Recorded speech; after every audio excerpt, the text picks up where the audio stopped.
ಭಾರಿ ಮಳೆಯಿಂದ ಬೌರಿಂಗ್ ಆಸ್ಪತ್ರೆ ಗೋಡೆ ಕುಸಿದು 7 ಜನ ಮೃತಪಟ್ಟಿದ್ದಾರೆ. ವ್ಯಾಪಾರ ಮಾಡ್ತಾ ಇದ್ದವರು ಹಾಗೆ ಶಾಪಿಂಗ್ ಬಂದಿದ್ದವರ ಮೇಲೆ ಗೋಡೆ ಕುಸಿತವಾಗಿರುವುದು.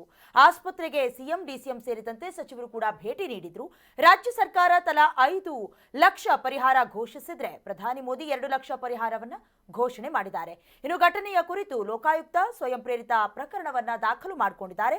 ಆಡಳಿತ ಯಂತ್ರದ ಉನ್ನತ ಅಧಿಕಾರಿಗಳನ್ನ ಈ ಕೇಸ್ನಲ್ಲಿ ಹೊಣೆಗಾರರನ್ನಾಗಿ ಮಾಡೋದಕ್ಕೆ ನಿರ್ಧರಿಸಲಾಗಿದೆ.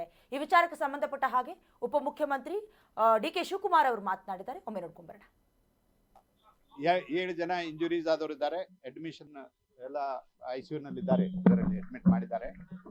ಅವ್ರನ್ನ ಸರಿಯಾಗಿ ಟ್ರೀಟ್ಮೆಂಟ್ ನಡೆದಿದೆ ಅಂತ ಡಾಕ್ಟರ್ಸ್ ಕಡೆಯಿಂದ ನಾವು ಇನ್ಫಾರ್ಮೇಶನ್ ತಗೊಂಡಿದ್ದೀವಿ. ಒಬ್ಬರಿಗೆ ಸರ್ಜರಿ ಆಗಬೇಕಾಗಿದೆ, ನಾಳೆ ಸರ್ಜರಿ ಮಾಡ್ತಾರೆ. ಇವತ್ತು ರಾತ್ರಿ ಅಥವಾ ನಾಳೆ ಸರ್ಜರಿ ಮಾಡ್ತಾರೆ. ಅವರಿಗೆ ಇಲ್ಲಿ ಕೈ ಫ್ರಾಕ್ಚರ್ ಆಗಿರೋದ್ರಿಂದ ಮಾಡ್ತಾರೆ. ಇನ್ನೊಬ್ಬರಿಗೆ ಇಲ್ಲಿ ಮ್ಯಾಂಡಿಬಲ್ ಫ್ರಾಕ್ಚರ್ ಆಗಿದೆ, ಅವ್ರಿಗೆ ಸರ್ಜರಿ ಮಾಡೋಕ್ಕದು ಬರೋದಿಲ್ಲ, ಸೂಕ್ತ ಇಲ್ಲ ಅಂತ ಹೇಳಿದ್ದಾರೆ. ಯಾರಿಂದನೂ 5 ಪೈಸಾ ದುಡ್ಡು ತೊಗೊಳ್ಬಾರ್ದು, ಎಲ್ಲರಿಗೂ ಫ್ರೀ ಮೆಡಿಸಿನ್, ಫ್ರೀ ಟ್ರೀಟ್ಮೆಂಟ್ ಕೊಡಬೇಕು ಅಂತ ಡಾಕ್ಟರ್ಸ್ಗಳಿಗೆ ಮತ್ತು ಇಲ್ಲಿ ಹಾಸ್ಪಿಟಲ್ ಸೂಪರಿಂಟೆಂಡೆಂಟ್ ಅವರಿಗೆ ಇನ್ಸ್ಟ್ರಕ್ಷನ್ಸ್ ಕೊಟ್ಟಿದ್ದೀವಿ.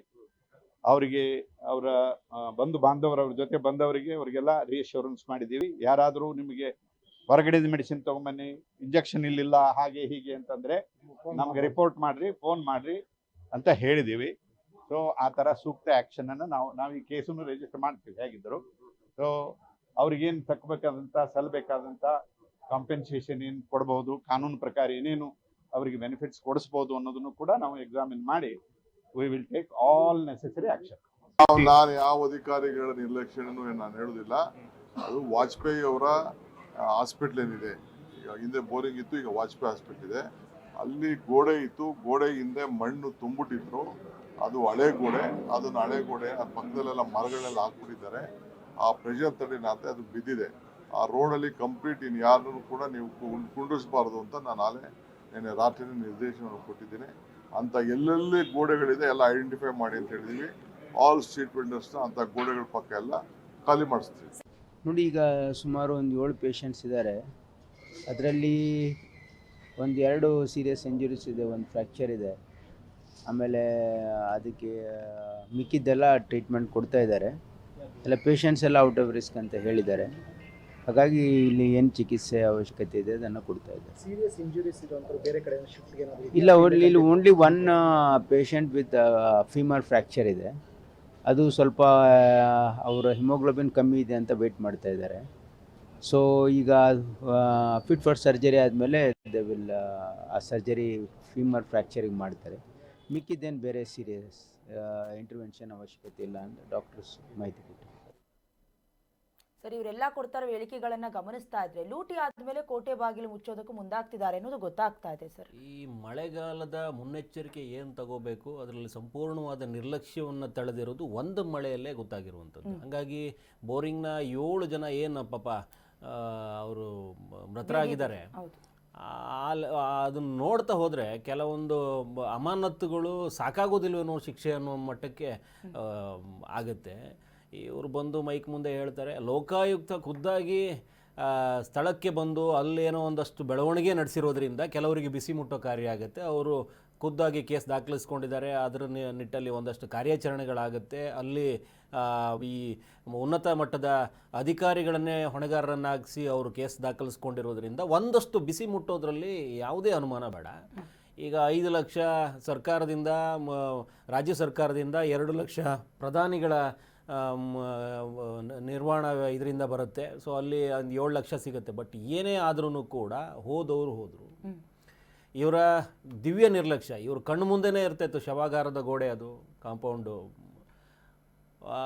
ಯಾವುದನ್ನು ಆಶ್ರಯಿಸಿ ಹೋಗ್ತಾರೋ ಅದೇ ಗೋಡೆ ಇವ್ರ ಮೇಲೆ ಬಿದ್ದು ಮೃತರಾಗ್ತಾರೆ ಅಂತಂದರೆ ಇದಕ್ಕಿಂತ ದುರಂತ ಮತ್ತೊಂದಿಲ್ಲ ಅಂತ ಅನಿಸುತ್ತೆ. ಮಳೆ ಬಂತು, ಹೋಗಿದ್ದಾರೆ. ಆದರೆ ಮಳೆಗಾಲದ ನಿರ್ವಹಣೆ, ಮಳೆಗಾಲದ ಮುನ್ನೆಚ್ಚರಿಕೆ ಕ್ರಮಗಳು ಏನಿದ್ದಾವೆ ಅದನ್ನು ತಗೊಳ್ಳೋದ್ರಲ್ಲಿ ಸಂಪೂರ್ಣವಾದ ನಿರ್ಲಕ್ಷ್ಯ ತಾಳಿರುವಂತ ಗೊತ್ತಾಗ್ತಿರುವಂಥದ್ದು. ಇವ್ರ ಮೇಲೆ ಕ್ರಮ ತಗೊಳ್ಳದೆ ಮತ್ತು ಇನ್ನೇನು ಮಾಡೋದಕ್ಕೆ ಸಾಧ್ಯ? ಈ ಎಕ್ಸಿಕ್ಯೂಟಿವ್ ಇಂಜಿನಿಯರ್ಗಳು ಅಲ್ಲಿ ಏನು ನೋಡ್ತಾ ಇದ್ರು ದಿನನಿತ್ಯ? ಇವರು ಈಗ ಅಮಾನತು ಮಾಡಿದ್ದಾರೆ ಅಂತ ರಾಜ್ಯ ಸರ್ಕಾರ ಏನೋ ಹೊರಡಿಸಿದೆ.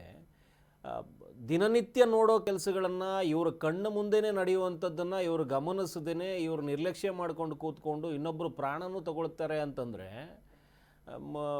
ಇನ್ನು ಇದಕ್ಕೆ ಬೇರೆ ಯಾವ ಕನ್ನಡಿನೂ ಬೇಕಾಗಿಲ್ಲ, ಇದೇ ಕೈಗನ್ನಡಿ ಇದು. ಅಲ್ಲ ಸರ್, ಈಗ GBA ಅಧಿಕಾರಿಗಳ ಜೊತೆಗೆ ಆ ಆಸ್ಪತ್ರೆಯ ವೈದ್ಯಾಧಿಕಾರಿಗಳ ನಿರ್ಲಕ್ಷ್ಯವು ಕೂಡ ಗೊತ್ತಾಗ್ತಾ ಇದೆ ಅಂತ.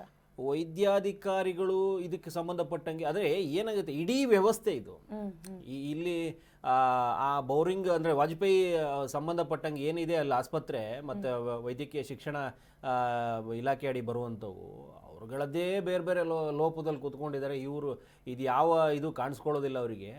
ಆದರೆ ಆ ಸುತ್ತಮುತ್ತಲೂ ಇಷ್ಟೊಂದು ಅಂದರೆ ಆ ಗೋಡೆ ಬೀಳುವ ಸ್ಥಿತಿಯಲ್ಲಿ ಇದ್ರೂ ಕೂಡ ಕಾಂಪೌಂಡನ್ನು ಅದನ್ನೊಂದು ದುರಸ್ತಿ ಮಾಡಬೇಕು ಅನ್ನುವಂಥದ್ದು ಇವರಿಗೆ ಇಲ್ಲ. ಹಂಗಾಗಿ ಇದು ಎಲ್ಲರ ಹೊಣೆಗಾರಿಕೆನೇ. ಇದು ಪ್ರತಿಯೊಬ್ಬರೂ ಬರಬೇಕು ಇದರಲ್ಲಿ, ಅವರು ಇವರು ಅನ್ನುವಂಥದ್ದೇನೂ ಇಲ್ಲ. GBA ಬರುತ್ತೆ, ನಗರಾಭಿವೃದ್ಧಿ ಬರುತ್ತೆ. ಹಾಗಾಗಿ ಲೋಕಾಯುಕ್ತದವರು GBA ಮುಖ್ಯ ಆಯುಕ್ತರಿಂದ ಹಿಡಿದು 5 ಪಂಚ ವಲಯ ಆಯುಕ್ತರನ್ನು ಮತ್ತು ಸರ್ಕಾರದ ಮುಖ್ಯ ಕಾರ್ಯದರ್ಶಿ ಶಾಲಿನಿ ರಜನೀಶ್ ಅವರಂತ ಎಲ್ಲರನ್ನೂ ಹೊಣೆಗಾರರನ್ನಾಗಿಸಿ ಕೇಸು ದಾಖಲಿಸ್ಕೊಂಡಿರುವಂಥದ್ದು. ಯಾಕಂದರೆ ಎಲ್ಲರೂ ಕೂಡ ಇದರಲ್ಲಿ ಜವಾಬ್ದಾರಿ ತೋರಿಸ್ಬೇಕಾಗಿತ್ತು, ಅವರದ್ದೇ ಕರ್ತವ್ಯ ಆಗಿತ್ತು. ಕರ್ತವ್ಯ ಲೋಪ ಆದ ತಕ್ಷಣಕ್ಕೆ ಯಾರು ಮುಖಂಡರಿದ್ದಾರೆ, ಯಾರು ಜವಾಬ್ದಾರಿ ಹೊರಬೇಕಾಗಿತ್ತು, ಅವ್ರ ಮೇಲ್ಗಡೆ ಕೇಸು ದಾಖಲಿಸ್ಕೊಂಡು ಕೂತ್ಕೊಂಡಿದ್ದಾರೆ. ಹಾಗಾಗಿ ಇನ್ನು ಮುಂದಾದರೂ ಇಂಥ ಅನಾಹುತಗಳ ಆಗದೇ ಇರಲಿ ಅನ್ನುವಂಥ ನಿಟ್ಟಲ್ಲಿ ಇವ್ರ ಮೇಲ್ಗಡೆ ಬಿಸಿ ಕಾರ್ಯ ಆಗಬೇಕು, ಆ ಕೆಲಸ ಆಗಬೇಕು.